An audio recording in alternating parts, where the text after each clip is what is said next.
Hi guys, welcome back.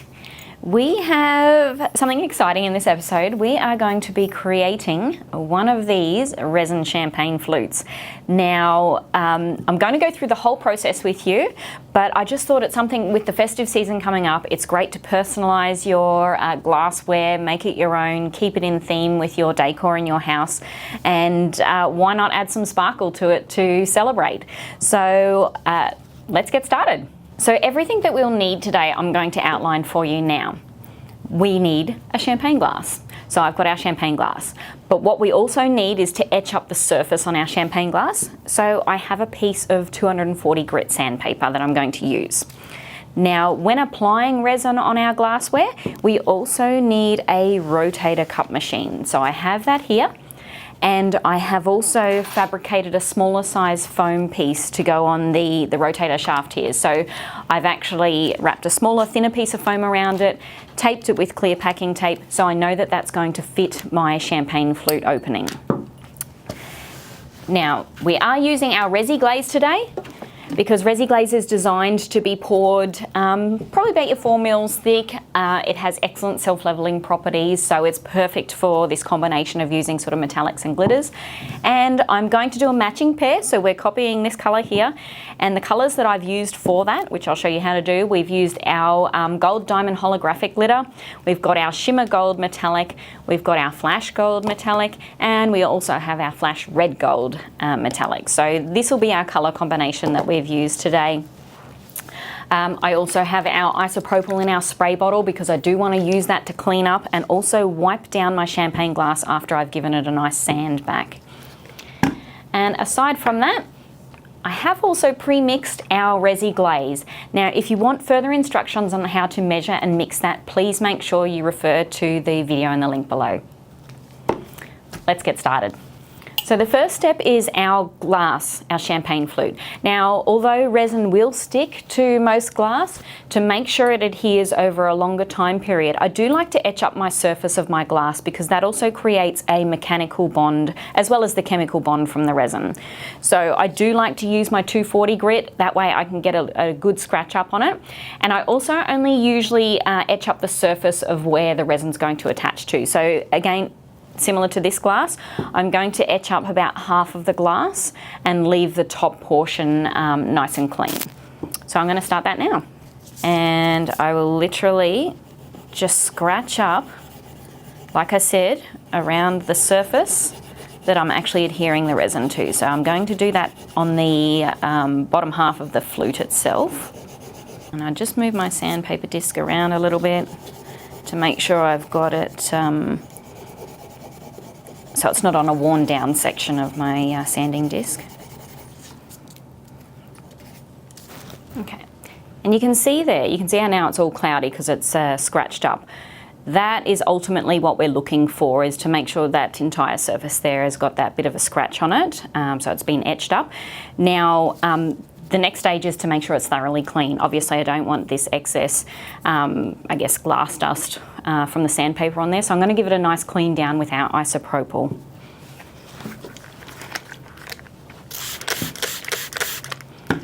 Just spray it on a rag, make sure we get a good wipe around that glass. Just change my rag surface, do it again.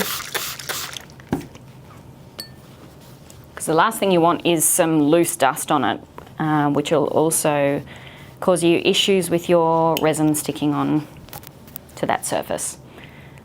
So I've cleaned off all the excess dust. You can see that I've still got that etched cloudy section.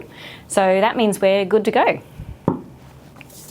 So with my previously mixed up Resi Glaze, I'm now going to divide it into our little dispenser cups that we've got here and start adding our metallic powder in and our glitter in. Just throw them away.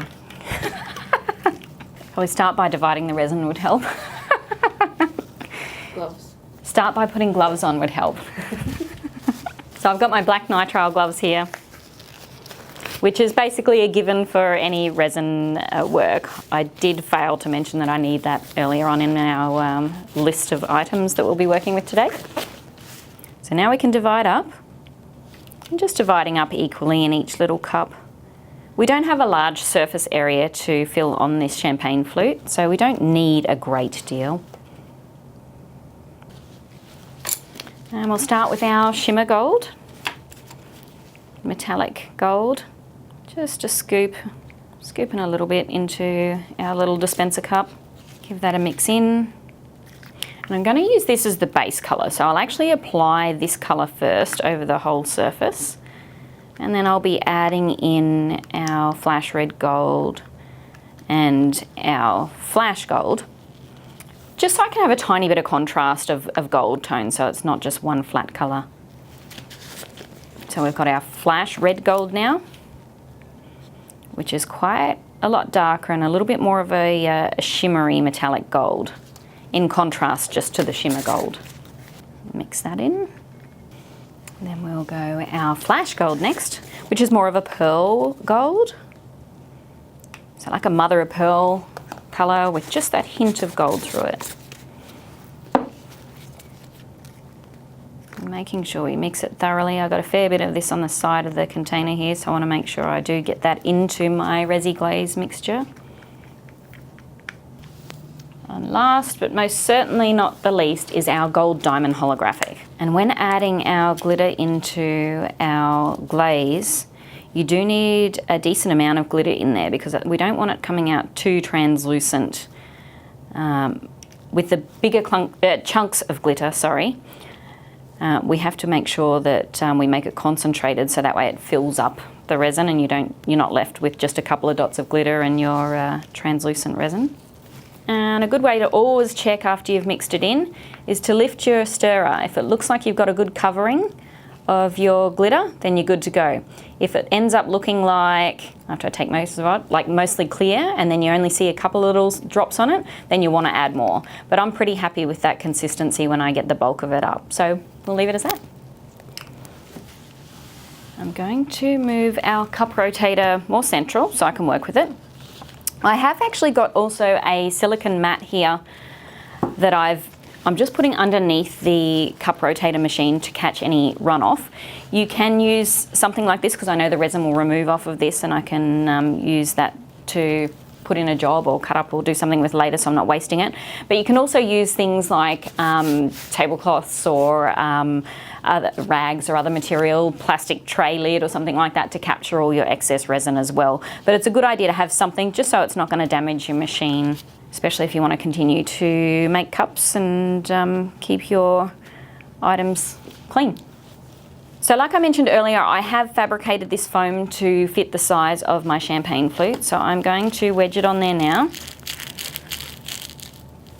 And the fact that I've also got my clear packing tape on here means if I do accidentally have a mishap and my resin wants to move towards the top of my glass and it does go over the edge, I've got my foam protected with the clear packing tape and the resin will remove off that easily later.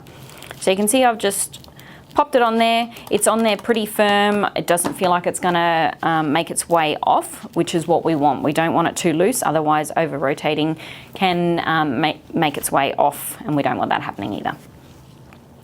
And I'll just double check that our rotator machine's working properly before we start putting resin on it. The rotator machine has forwards and backwards. It doesn't really matter which direction you go.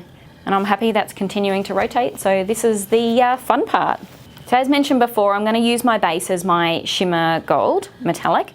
So I've got my little cup here and I'm basically going to cover majority of this area of my champagne flute with our shimmer gold. So I'm going to start by pouring it on. And then I will spread it out. Now you can spread it out with your finger if you want, if you've got gloves on, or you can use like a little art stirrer. So in this case I'm going to use an art stirrer just to spread it out. So I've got a nice even coverage. I don't want it going over the stem of my champagne glass, but I do want it just at the base. So I'm just going to make sure I got good coverage around there. After you've got most of it even, having it on the rotator machine sort of levels it out. So as long as you've got most of the big sort of bits covered, a fair bit of the resin will level out itself. Okay, now that I'm happy with the coverage of that colour, I am going to add some of our flash gold in, which is like our pearly colour, and I'm just going to drizzle bits on, and it's literally just to give us a little bit of contrast with the golds. and it will end up rotating in and mixing in a little bit. And then the same goes with our flash red gold. Just give that a stir before I apply this one. Kind of looks creamy at the moment. But I did use the same effect on this guy here, and a fair bit of it sort of rotated through. So I do expect the same thing to happen. If you want more of your contrast of colours, what I'd probably suggest doing is, instead of doing your base layer in mainly gold, is just keeping it your paler and your deeper colour, and keeping your colour percentages like 50-50. So you can see how the flash red gold is a much deeper gold. And it gives you a beautiful contrast at the moment. So I'm going to let that continue to rotate, but at the same time I'm going to now add in our glitter, our diamond holographic. And I'm going to do that on this top edge. Now that I've got a good thick line of it, I'm just going to spread it out ever so slightly on my cup. And then add a tiny bit more towards the top. And just spreading it out so I've got some nice even coverage. And now that I've done this, we are pretty much done. This is how simple it can be to customize your own champagne flute. So now all I want to make sure that I'm doing is leaving this rotate until my resin is tack-free. Now with the Resi Glaze, this one can be up to 4 hours, but at the same time, if I am unsure, I want to keep this rotating until it is completely dry. If you stop your rotator machine before it's completely dry, what you'll end up getting is some of that resin want to pool on the bottom side of your glass. Even though it'll still be stuck there, it'll still have enough movement where you can actually have it sort of drip down to the bottom side, and you'll end up having a slightly sort of oblong look on your resin coating here. So that's something you don't want to do. So please make sure you've allowed the time when you're making a glass like this to keep this rotator machine going. And if you're unsure, just leave it the 24 hours where it reaches the full cure. So ultimately, we'll let that go. I'll turn the machine off in time and we end up with this. So this is a food contact safe resin. Being that it's on the outside and it doesn't go anywhere near the top, you're completely safe to use this as a drinking glass at any time to celebrate. And cleaning wise, it's probably not something that I would put in the dishwasher, but definitely clean with warm soapy water to maintain it. But remembering we have etched up that surface on the glass, so we should have a really good bond with our resin and it shouldn't be coming off or demolding or anything like that.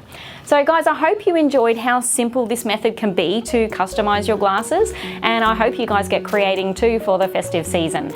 Now, make sure that if you have any questions or anything like that, leave it in the comments below. Hit like, hit subscribe, and we'll see you next time.